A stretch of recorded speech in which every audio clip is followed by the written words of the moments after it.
Video सुरु गर्नुभन्दा अगाडि सबैजनालाई एकदमै थ्याङ्क यू सो मच भन्न चाहन्छु for the love and support Kanchha फिल्ममा। आज चाहिँ म के कुरा गर्न जाँदैछु भन्दा चाहिँ मैले चाहिँ कसरी लो बजेटमा 0 बजेट नै भनौँ न त्यसमा यो कान्छा भन्ने सर्ट फिल्म बनाएँ भनेर। फर्स्टमा हामी क्यामेराको बारेमा कुरा गर्नुपर्दा चाहिँ क्यामेरा चाहिँ मैले मेरो साथीसँग मागेको थिएँ अनि जुन चाहिँ रेन्ट गरेको होइन भनौँ न। एक्जाम सकेपछि मैले साथीलाई 20 दिनको लागि मागेको थिएँ एक्जाम सकेपछि अनि गएँ गाउँ गएर अनि 5 दिन लाएर खिचेँ हामीले चाहिँ। ट्राइपड पनि हाम्रो चाहिँ साथीकै हो, अर्को साथीको क्यामेरा अर्को साथी, ट्राइपड अर्को साथीको थियो। रेन्ट केही गरेको छैन यसमा चाहिँ मैले इक्विपमेन्टहरू भनौँ न साथीहरूले यत्तिकै दियो। साउन्ड चाहिँ सबै हामीले मोबाइलको भोइस रेकर्डरबाट गर्छ नि हो त्योबाट गरेको थियौँ अनि डायलगहरू सबै भनौँ न। माइक चाहिँ खास मैले अब खोज्न त नखोजेको होइन, खोजेको थिएँ तर मसँग चाहिँ त्यो बोयाको वायरवाला माइक्रोफोन थियो कि सिम्पल त्यो सस्तोवाला। अनि उसले चाहिँ त्यही मागिरहेको थियो। के भयो भन्दाखेरि लास्ट टाइम हामीले कुन चाहिँ भिडियो सुट गरेको थियो होइन मेरो युट्युबको लागि। अनि त्यसपछि त्यो माइक कहाँ राख्यो थाहा नै छैन कि। तर मैले चाहिँ सोचिरहेको थिएँ त्यो एउटा ब्याग छ कि सुटको लागि राखेको अनि त्यसमा छ होला सोचिरहेको थिएँ। रुममा आएपछि थाहा भयो कि त्यो ब्यागमा माइकै छैन। अनि खोज्यो हामी फेरि त्यतिखेर भर्खर रुम सरेको थियो, कुन सामान कहाँ छ केही थाहा थिएन कि। अनि ब्याग नि यति धेरै थियो होइन। अनि त्यसपछि सब खोज्यो यताउता खोज्यो पाउँदै पाएन, कहीँ पाएन। अनि मलाई त लास्ट त्यो हुन्छ नि अब उहाँबाट बोला है पुरलाई बोलाइसक्यो, मान्छे आइसक्यो, अब माइक छैन अब अनि के भनौँ भने त्यसपछि ल यार पुर यार सरी यार माइकै छैन रहेछ यस्तो यस्तो भने। अनि बिचरा खाली हात फर्किनु परेको थियो। जस मैले हेरेँ फिल्म चाहिँ उसको सर्ट फिल्म अनि कान्छा भन्ने एकदम राम्रो छ। अनि सायद त्यसमा माइक्रोफोनको कमी नै देखेको छैन कि।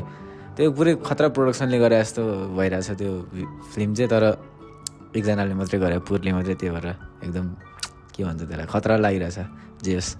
अनि त्यही हो, त्यो बेला माइक दिन सकेन, त्यही पनि अब अरू बेला केही हेल्प भयो भने गर्न तयार छु।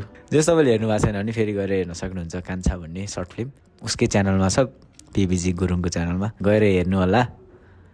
अनि मन परे अब सेयर पनि गर्न सक्नुहुन्छ। Thank you so much. त्यही भएर जे छ त्यहीबाट चलाऊँ भनेर मोबाइलबाट गरेँ सबै। जे होस् राम्रै सुने होला। एडिट र कलरको कुरा गर्नुपर्दा चाहिँ अब भनौँ न मैले जानी नै ढिलो गरेको हो, किनकि यो चाहिँ हामीले दसैँ तिहार अगाडि खिचेको फुटेजहरू थियो नि त नि। अब दसैँ तिहार भनेपछि त लगभग 6-7 महिना भइसक्यो होला सायद। 6-7 महिना भएपछि पनि किन चाहिँ मैले ढिलो गरेँ भन्दा चाहिँ त्यति बेला मलाई कलरको नलेज थिएन केही पनि जति अहिले छ। अहिले चाहिँ हाम्रो कलरको क्लासै सकिसक्यो कि, त्यही भएर कलरको धेरै नलेज छ अहिले चाहिँ। हुन्छ नि त्यति बेला बिग्रेको भनेर थाहा थियो कि मलाई, एकदमै कलरमा मिलाउँछु कोसिस गर्छु भन्ने प्लान थियो मेरो चाहिँ। अनि त्यही भएर मैले यो एडिट र कलर चाहिँ हामीले रिसेन्टली नै गरेँ क्या। मैले 1 महिना जति नै गरेन होला सायद, कि त 20 दिन जति गरेँ होला यो पनि मैले एडिट र कलर। एक्टरहरूको कुरा गर्नुपर्दा चाहिँ सबै एक्टर खास के भन्छ र एक्टर थियो, नन एक्टर अथवा भनौँ न नन प्रोफेसनल। किनकि एकजना हाम्रो राजदाई मात्रै हुनुहुन्थ्यो जो चाहिँ पहिल्यै सर्ट फिल्महरू फिचर फिल्महरूमा काम गरिसकेको छ उहाँले चाहिँ अलिअलि। अनि सानो रोल जस्तै भए पनि अनि उहाँलाई जब मैले आइडिया सुनाएँ नि उहाँले चाहिँ हुन्छ गरौँ भन्ने थियो। प्रायः एक्टरहरू चाहिँ नन प्रोफेसनल भएर जे होस् टेक धेरै लिइरहेको थियो। अनि जुन कुरा चाहिँ उनीहरूलाई अलिकति गाह्रो भइरहेको थियो कि। अनि उनीहरूको चाहिँ प्रायः सबैको कतिको चाहिँ फर्स्ट टाइम थियो यसरी क्यामेराले खिचिरहेको भिडियो। अनि त्यसपछि उनीहरू अलि अप्ठ्यारो मानिरहेको थियो। जे होस् एक्टरहरू त्यो हजुरआमा र हजुरबा छ नि जुन एक्टर हो, उहाँ दुईजना चाहिँ हामीले बाटोमा यत्तिकै ऱ्यान्डमली भेटेको थियो अनि खिच्यौँ। ठ्याक्क हामी चाहिँ लाप्राकको हो। अनि त्यसपछि हजुरबा र हजुरआमा त्यो भिडियोमा भएको चाहिँ त्यो फिल्ममा भएको चाहिँ उनीहरू चाहिँ बारपाकको हो। कुप्सी भन्दा माथि मम्चे डाँडामा गोठ रहेछ उनीहरूको ठ्याक्क भेडाको गोठ। अनि हामीले कुरा गरेर हामी खिच्न गयौँ, त्यहाँ खिच्यौँ हामीले। जे होस् ओभरअल एक्टरहरूसँग बसेर हुन्छ नि नयाँ कुराहरू एक्सपेरिमेन्ट गरियो। अनि म पनि खेल्थेँ योपालि, तर के फिल भयो भन्दा होइन फेरि म खेल्यो भने कसले खिचिदिला हुन्छ क्या। अनि त्यही भएर अब अर्को पालि चाहिँ अब एकदम राम्रो बनाउने कोसिस गर्छु। जे होस् मेरो भाइले चाहिँ राम्रो एक्टिङ गरेको छ भाइहरूले।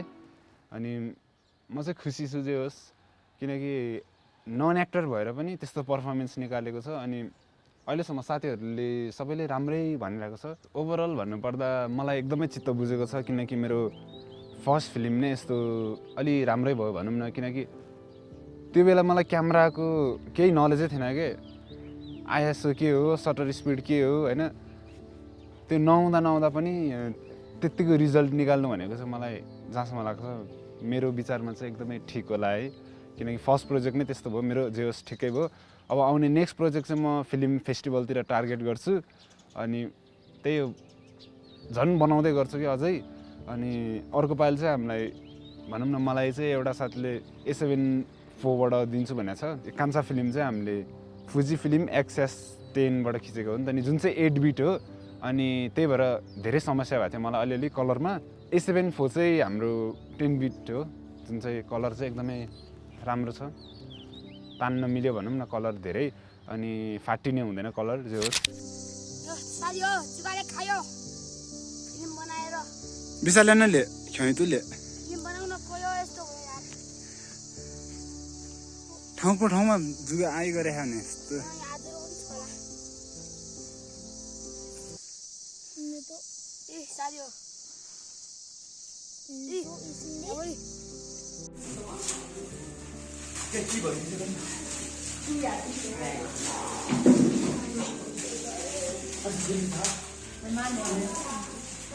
तपाईहरुको माझमा एउटा नयाँ भिडियो।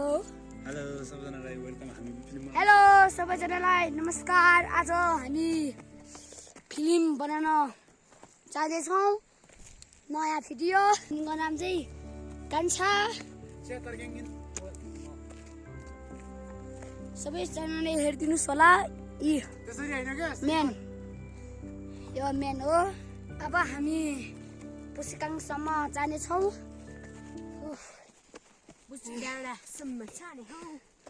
साह्रै थाक्यो हो। कौठाला जस्तै यस्तो पुगेर जानुपर्छ। खास कुरा भन्दाखेरि फिल्मको कुरा चाहिँ त्यो औषधिबाट हो, औषधि र रक्सीबाट बन्ने हो। भिडियो चाहिँ साह्रै थाक्यो हो।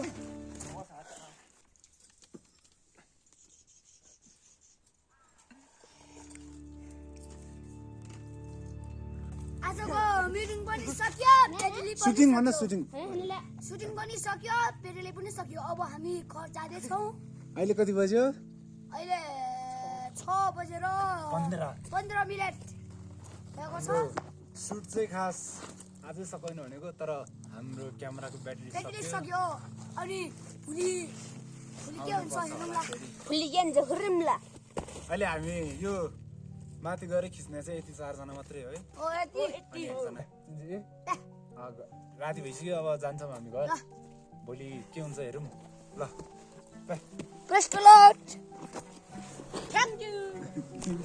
हाम्रो सर्ट फिल्म पनि सक्यो। तपाईहरूले हेर्नु सक्नुहुन्छ युट्युबमा गएर। बिबिजी सम्झी होइन बिबिजी गुरुङ हालेको नम्बर अक्षर ठोकेर जे पाइदिन भन्नु राम्रोसँग बोल न। समात यसरी समातेर भ्लग गर आफै। त्यसरी हारी यी लाजो यो हातले के यो हातले समातेर आजको सुटिङ यस्तो कस्तो भयो यताउता सब भन्नु। यसरी नै कि यसरी हात माथि गरेर हो, यसरी हो। आजको सुटिङ कस्तो भयो? आजको सुटिङ पनि राम्रो भयो। आज लास्ट है। आज लास्ट। अनि अझै हात माथि तन्का। बेलुका पनि 2-3 बनाउने छ। लुका यसरी म पानी खान्छु है। हात माथि गर भनेर चाहिँ सिधा। कति मिठो हो पानीको।